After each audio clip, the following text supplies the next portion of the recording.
messieurs, bonjour. Bienvenue dans le 15 heures de la RTD. Voici les titres de ce journal. L'Agence nationale des personnes handicapées a organisé une tournée pour l'affectation de 150 postes budgétaires pour les jeunes en situation de handicap. Le président iranien Ebrahim Raisi est décédé dans un accident d'hélicoptère survenu hier dans une zone montagneuse. Le président de la République exprime ses condoléances attristées au peuple frère iranien. Ismaël Omar Guelleh a fait état de sa compassion et soutien au peuple frère iranien suite à la disparition tragique survenue hier, dimanche, dans un crash d'hélicoptère du président Ebrahim Raisi. Cette manifestation de solidarité du chef de l'État est intervenue dans un message de condoléances transmis au nouveau président par intérim de la République islamique d'Iran, Mohamed Morber. Le peuple et le gouvernement de Djibouti se joignent également à moi pour manifester leur sympathie à la nation sœur iranienne, a écrit le président Guelleh. Le président Raisi aura indubitablement marqué de son empreinte l'histoire contemporaine pour son engagement constant en faveur des droits à la dignité et à la liberté du peuple frère palestinien, a noté également le président de la République, réitérant sa foi en la capacité de la nation sœur iranienne à surmonter rapidement cette épreuve difficile. Et le président Ebrahim Raisi est décédé dans un accident d'hélicoptère survenu hier dans une zone montagneuse. L'agence officielle IRNA a assuré que cet événement n'allait pas entraîner la moindre perturbation dans l'administration du pays. Le gouvernement tient ce lundi une réunion d'urgence. C'est ce qu'a indiqué l'agence officielle IRNA sans donner les détails sur l'horaire et la teneur des discussions. Les secours iraniens ont récupéré les dépouilles du président iranien et des 8 autres passagers de l'hélicoptère. C'est ce qu'a annoncé le Croissant Rouge. L'accident a été provoqué par les mauvaises conditions météorologiques qui ont par ailleurs compliqué les efforts de recherche selon la presse officielle à Téhéran.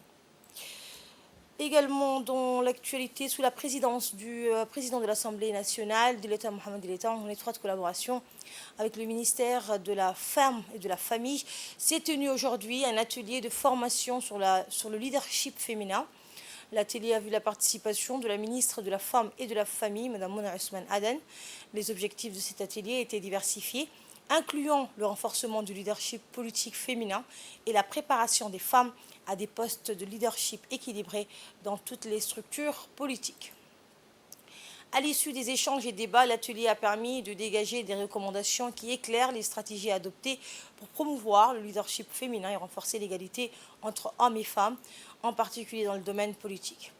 Dans son allocution prononcée à l'occasion du lancement de cet atelier, le président du Parlement, Dileta Mohamed Dileta, a souligné l'importance de cet atelier, indiquant qu'il s'inscrit dans le cadre des efforts continus impulsés par le chef de l'État Ismaël Omar Guelleh pour renforcer le leadership féminin dans les politiques publiques du pays. Le président de l'Assemblée nationale a souligné l'engagement vigoureux pour le renforcement de la promotion des parlementaires femmes à des postes de premier plan.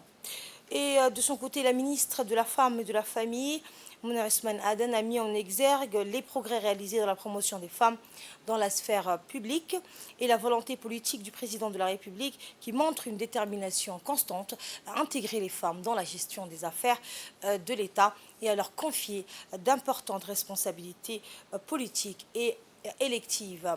L'émergence des femmes comme partenaires égaux dans la construction d'une nation juste et progressiste est une transformation capitale, a-t-elle déclaré. Écoutons un extrait du discours du président de l'Assemblée nationale, Dileta Mohamed Dileta, donc intervention que nous aurons dans nos prochaines éditions. Je vous le disais en titre, la NPH organise une tournée pour l'affectation de 150 postes budgétaires pour les jeunes en situation de handicap. Dans le cadre de la promotion de l'emploi des personnes handicapées, l'Agence nationale pour la promotion des handicapés a organisé aujourd'hui une tournée dans différents ministères. L'objectif de cette initiative est donc l'affectation de 150 postes budgétaires destinés aux jeunes en situation de handicap. La tournée a débuté au ministère de l'Agriculture avant de se poursuivre dans les ministères de la Santé, de l'Éducation et de la Communication et de l'Énergie. Cette démarche vise à favoriser l'insertion professionnelle des personnes handicapées et à promouvoir davantage de parité dans tous les secteurs professionnels. Le directeur général de l'Agence nationale des personnes handicapées s'engage fermement à offrir plus d'opportunités aux personnes ayant des besoins spéciaux, quels que soient les milieux professionnels concernés. Eh bien, cette initiative témoigne de l'engagement de la NPH à renforcer l'inclusion et à garantir des chances égales à tous. Eh bien, l'Agence nationale des personnes handicapées s'engage activement à favoriser l'autonomie et l'inclusion des personnes en situation de handicap. Dans cette optique, l'agence donc a pris forme d'un focus rassemblant des jeunes et des femmes handicapées en leur offrant donc des postes budgétaires. Eh bien, la NPH, dans ses perspectives nobles, s'engage à renforcer son soutien à l'entrepreneuriat, mais également ce qui pourra à l'avenir impliquer la mise en place des programmes de formation spécifiques, le développement de partenariats avec le secteur privé et public et les institutions donc financières, ainsi que la sensibilisation du public sur l'inclusion économique des personnes handicapées. Cette initiative de la NPH est une étape importante vers la création d'un environnement plus inclusif et équitable pour tous. Dans cette optique, dans cette politique de concertation et de collaboration, l'agence pourra surmonter les obstacles et créer des opportunités économiques significatives pour les personnes handicapées, contribuant ainsi à une société plus juste et prospère pour tous. Le directeur général donc, de la NPH a dans son intervention s'est engagé fermement à offrir plus d'opportunités aux personnes ayant des besoins spéciaux, quels que soient les milieux professionnels concernés. Cette initiative témoigne, a-t-il dit, de l'engagement de l'agence à renforcer l'inclusion et à garantir des chances égales à tous. Pour sa part, le ministre de la Communication, Redouane Abdoulaye Bahdoun, a favorablement accueilli l'initiative de l'Agence nationale des personnes handicapées, récemment lancée par le président de la République. Ce programme, a-t-il dit, ambitieux, a pour objectif de fournir un soutien essentiel à 150 personnes vivant avec handicap, en mettant en place des ressources et des infrastructures adaptées pour améliorer leur qualité de vie et leur intégration dans la société.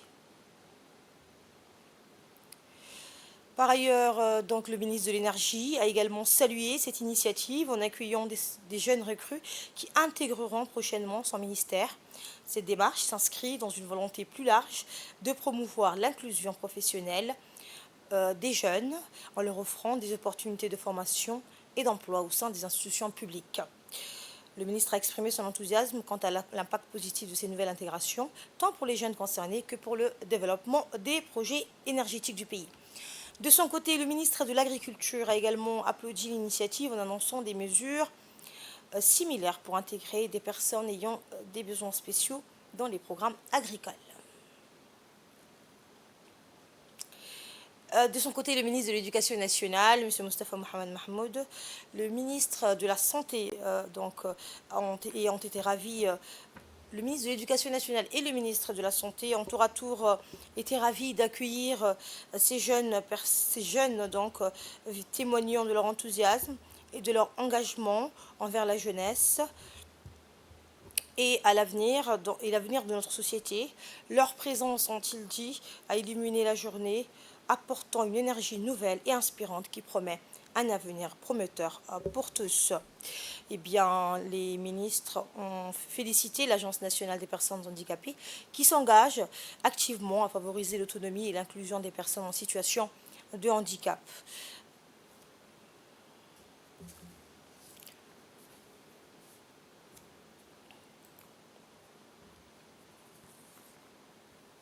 Dans l'actualité également, le 3e contingent de pèlerins djiboutiens s'est envolé dans l'après-midi d'hier depuis l'aéroport international d'Ambouli à destination des lieux saints de l'islam, l'Arabie saoudite, pour l'accomplissement du 5e pilier de l'islam. Composé de 130 personnes, ce 3e groupe de pèlerins a accompli les formalités d'usage dans de très bonnes conditions avant d'embarquer à bord d'un appareil de la compagnie Dalo Airlines. Les pèlerins ont été salués à l'aéroport par le ministre des Affaires musulmanes et des biens Warf, Momin Hassan Baré, entouré de ses proches collaborateurs. Il convient de noter que le ministère des Affaires musulmane a pris toutes les mesures nécessaires pour permettre aux pèlerins djiboutiens d'accomplir les rites du Hajj dans les meilleures conditions, y compris la formation de la mission officielle du Hajj. Au total, quelques 1400 Djiboutiens sont appelés à effectuer cette année leur pèlerinage sur les lieux saints de l'islam, en l'occurrence Mecca et Médine. Le Hajj est l'un des 5 piliers de l'islam et revêt une importance capitale dans la vie d'un musulman.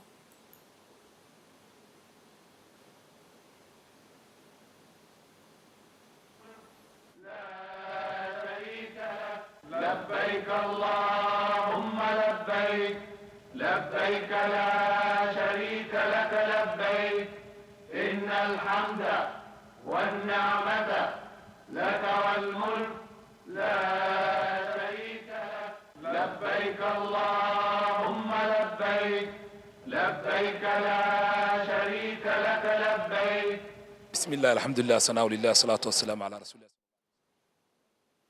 Dans une interview accordée à notre équipe sur place, le ministre des Affaires musulmanes et des Biens Warf, Momin Hassan Barre, a adressé ses chaleureuses félicitations aux pèlerins djiboutiens sélectionnés pour effectuer le Hajj lors du tirage au sort de la saison 2024. Le ministre a également passé en revue les différentes tâches menées par le gouvernement représenté par son département ministériel afin de créer une atmosphère favorable aux pèlerins djiboutiens. À cet égard, il a souligné que le ministère a pris toutes les mesures nécessaires au niveau des terres saintes à la Mecque et à Médine en termes de préparation de l'hébergement des pèlerins, du transport et autres services. Au niveau national, le ministre a attiré l'attention sur le fait que le ministère s'occupe de l'enregistrement des pèlerins, de l'obtention des visas pour eux, des vols et des autres procédures nécessaires. Et maintenant, dans notre grand format, voici un reportage sur les efforts fournis par le ministère des Affaires musulmanes, et ce, afin de faciliter tout pour les pèlerins de cette année.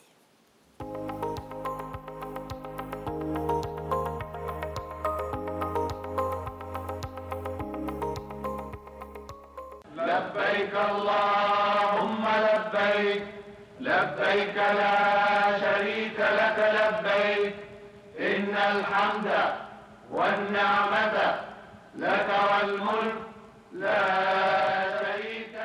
Le pèlerinage représente l'une des piliers fondamentaux de l'islam, offrant une opportunité de renouvellement du pacte avec Dieu, de renforcement de la foi et de la piété, mais aussi de la réalisation de l'unité et de la solidarité islamique. Ces grands congrès religieux contribuent également à construire des ponts et des compréhensions et des fraternités entre 2 milliards de musulmans.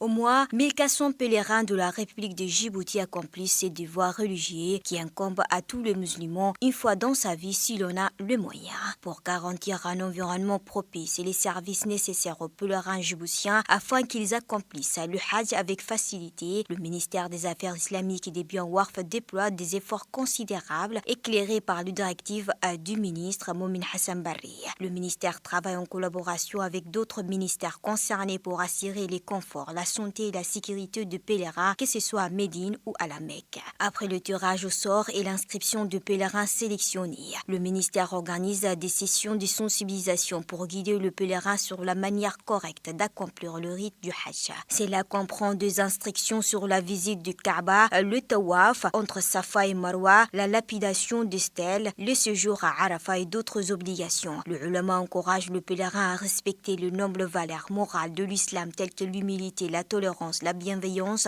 dans leur interaction avec autrui et à éviter les conflits et les problèmes.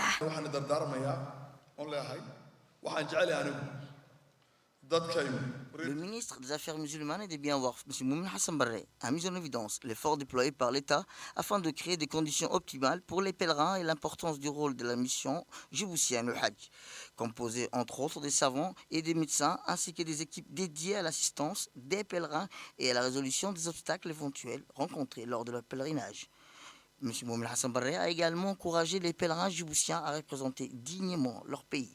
Il les a exhortés en ces termes: vous êtes les ambassadeurs de Djibouti. Soyez des exemples de patience, de solidarité et d'entraide en offrant votre aide aux femmes et aux personnes âgées et aux personnes handicapées.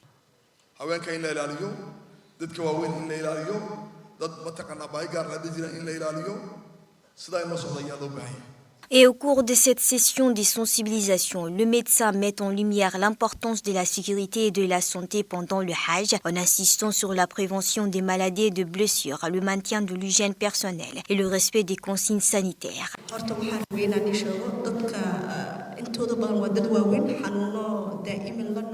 Lors de son intervention, Dr Fathia Hussein Ousmane a mis en avant l'importance cruciale des conseils médicaux pour le pèlerin, soulignant qu'ils visent à assurer leur sécurité et à les préserver des maladies et des problèmes de santé qui pourraient survenir lors de l'exécution du rituel du Hajj. Il est important de souligner que le pèlerin souffrant des maladies chroniques telles que l'hypertension artérielle ou le diabète doivent prendre régulièrement leurs médicaments et suivre des recommandations de leur médecin affirmé. Enfin, elle a profité de cette occasion pour encourager le nouveau pèlerin à se munir de médicaments nécessaires pour une période de 10 mois ainsi qu'à augmenter leur consommation d'eau pendant le Hajj en raison de températures élevées au Royaume d'Arabie Saoudite à cette saison.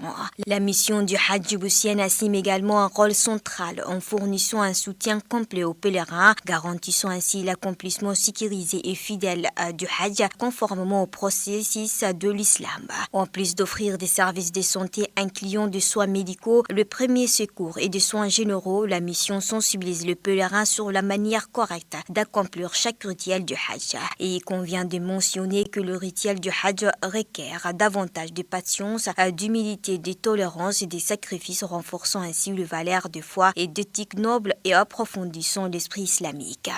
لبيك اللهم لبيك لبيك لا شريك لك لبيك إن الحمد والنعمة لك والملك لا شريك لك. L'actualité également, l'Institut français de Djibouti a accueilli une soirée en l'honneur de la francophonie, célébrant la diversité de la langue française et mettant en lumière des talents prometteurs. L'événement, organisé en partenariat avec le ministère de l'Éducation nationale et l'Organisation internationale de la francophonie, l'OIF, s'est déroulé dans la salle Arthur Rimbaud de l'Institut. La soirée a été agrémentée par la projection d'une vidéo retraçant les activités de la francophonie à Djibouti, mettant en évidence les initiatives et les projets menés pour promouvoir la langue et la culture française dans le pays.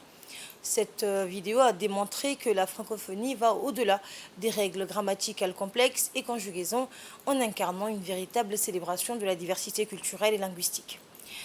Le point culminant de la soirée a été la remise des prix aux lauréats de la francophonie, récompensant les jeunes talents pour leurs compétences en orthographe et en grammaire lors de la dictée de la francophonie junior. Les étudiants de l'Université de Djibouti ont également présenté des sketchs humoristiques mettant en avant l'importance de la lecture, suscitant des sourires parmi les participants.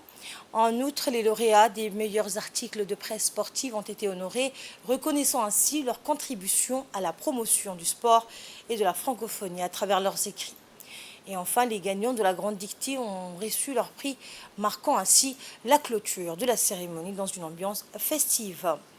La soirée s'est conclue donc par une photo de groupe réunissant tous les participants, suivie d'une joyeuse danse sur l'estrade. Cette célébration festive a confirmé que la francophonie n'est pas seulement une affaire sérieuse, mais aussi une source de joie et de vitalité.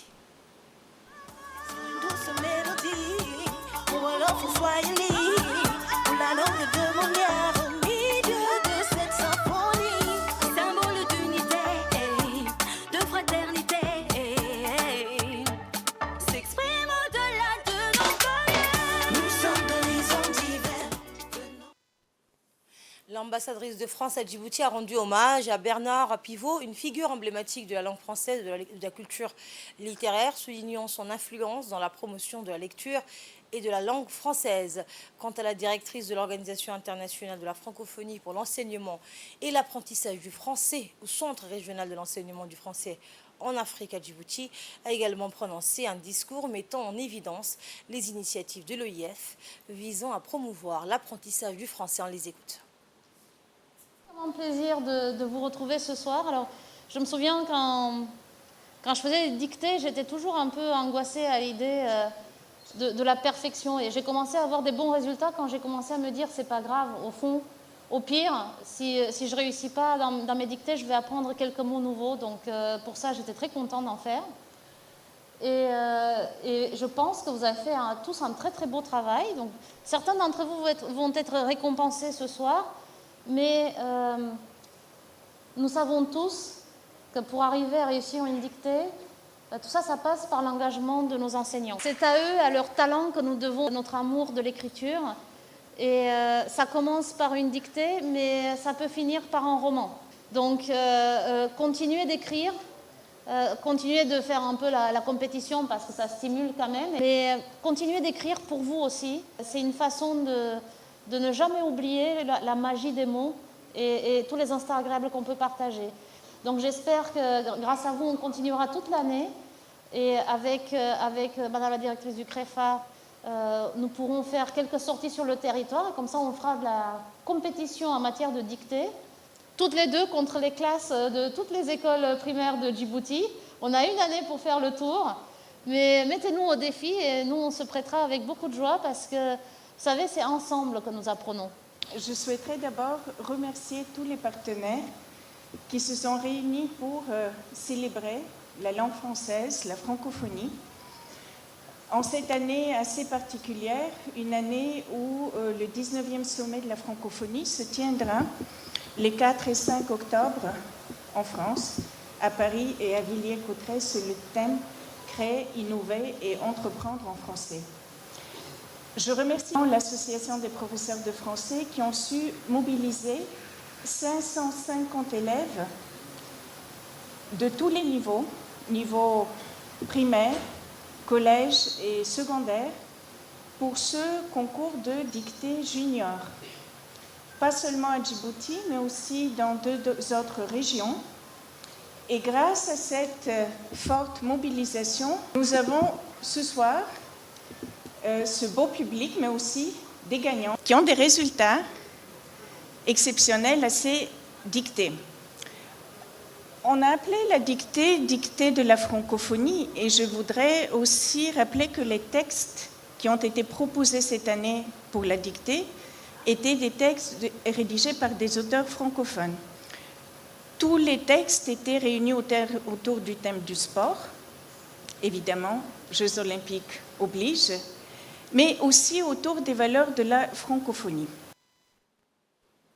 Et prenant la parole à son tour, le secrétaire général du ministère de l'Éducation nationale a souligné l'importance de la langue française dans le système éducatif djiboutien et a encouragé les étudiants à s'investir davantage dans l'apprentissage du français. On l'écoute.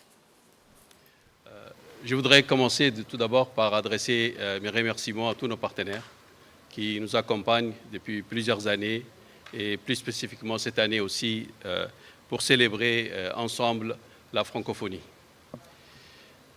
À Djibouti, nous célébrons la francophonie tous les jours.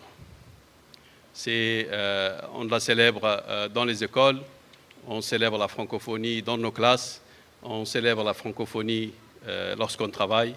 Et tous les jours, donc, nous célébrons cette francophonie, notre appartenance à cet ensemble qui partage la langue française. Cette belle langue que tous nous aimons et nous défendons à travers le monde et qui promet aussi la diversité culturelle. Donc merci à l'ambassade de France, merci à l'OIF, merci aussi à tous nos écrivains qui partagent aussi avec nous leurs réflexions pour améliorer chaque jour et chaque année cette célébration.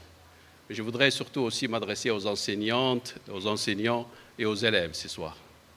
Ce soir, c'est vous que nous célébrons, parce que nous allons remettre des prix à 3 vainqueurs de chaque concours, mais je crois que ce n'est pas uniquement 3 vainqueurs pour chaque concours, tout le monde a gagné dans ces concours-là. Tous les élèves qui ont participé ont gagné à ces concours.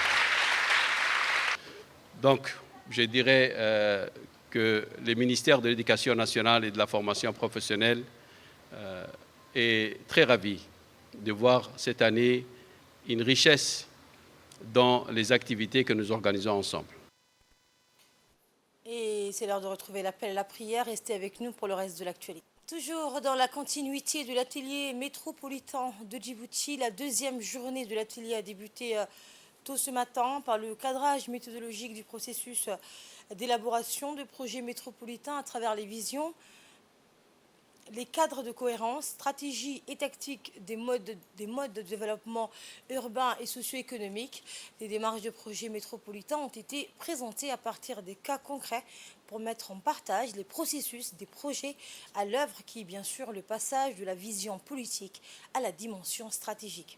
Rappelons que des études et des analyses comparatives d'études de VCS concrets internationaux ont été présentés par Avitem IRD. Objectif, partager certaines bonnes pratiques dans les processus de projets territoriaux et de donner des références d'action métropolitains eu égard aux grandes injonctions écologiques, sociales et économiques. Notons également que suite aux présentations de cas d'études concrets, les chercheurs de l'Université de Djibouti ont présenté le contexte et les enjeux de la résilience urbaine à Djibouti. Force est de constater qu'à Djibouti, la perspective d'une résilience territoriale imposait une prise en considération de l'évolution climatique et risques liés. Il faut des nouvelles réponses stratégiques et techniques pour que l'ensemble de la stratégie urbaine et territoriale ne soit pas affecté. Première partie qui est une proposition pour une méthodologie de planification aujourd'hui territoriale. En fait, on voit bien qu'aujourd'hui, nous sommes de plus en plus confrontés à des enjeux majeurs, à des injonctions majeures comme le changement climatique, mais aussi la cohésion sociale et territoriale. Et nous devons nous adapter aux risques, aux évolutions, aux événements qui se passent. Pourquoi c'est un impératif que la ville et la métropole, plus généralement de Djibouti, soient résilientes? Et la deuxième partie, ça sera comment la métropole de Djibouti peut-elle être résiliente en interrogeant à la fois ce qui fera avancer la métropole de Djibouti vers une ville résiliente et quels seront les freins ou quels sont déjà les freins pour avancer vers cette résilience de la métropole de Djibouti. Dans une initiative marquant l'importance de la nature et de la biodiversité, les représentants d'associations, les femmes actives, la jeunesse et l'équipe championne de quartier 5 de la commune de Belaos ont été le fer de lance d'une vaste campagne de plantation d'arbres devant le siège de l'annexe et à travers tout le quartier 5, c'était hier. Cette journée dédiée à la reforestation s'inscrit dans un projet ambitieux visant à sensibiliser la population locale à l'importance cruciale de la nature. En encourageant une participation active de la communauté, cette initiative aspire à promouvoir la préservation de l'environnement au sein de la commune. Les habitants du quartier 5 se sont résolument engagés à prendre des mesures concrètes pour lutter contre la dégradation environnementale et la plantation d'arbres en est l'exemple et locaux. Ces activités ont été menées avec une organisation et une planification exemplaires, incarnant aussi ainsi l'esprit d'unité et d'action collective en faveur d'un avenir durable. Ce projet vise également à combattre les effets néfastes du changement climatique tout en améliorant la qualité de l'air et du sol. Il démontre que la préservation de notre planète est une responsabilité partagée par tous. Chaque arbre planté représente une avancée significative vers un avenir plus durable pour notre ville. Dans le cadre de la lutte contre la contrebande de quête, la brigade de la douane du PK51, en collaboration étroite avec les gendarmes de la brigade routière de PK51, a intercepté une importante quantité de quête illégales. Lors de cette opération, 150 paquets de quête ont été saisis et conformément aux procédures en vigueur, la brigade de la douane a procédé à la destruction de cette marchandise. Et cette opération a été supervisée par le chef de la brigade des douanes de PK51, Suleiman Hassan Djama. C'était dans les titres dans le nord de la bande de Gaza. L'armée israélienne poursuit son offensive. Des frappes aériennes se sont écrasées sur la ville de Jénine, en Cisjordanie. Les autorités israéliennes déclarent y avoir visé des militants palestiniens. Au moins un Palestinien a trouvé la mort suite aux dernières frappes aériennes de l'armée israélienne. Les autorités médicales palestiniennes annoncent également une dizaine de blessés transportés dans des hôpitaux voisins.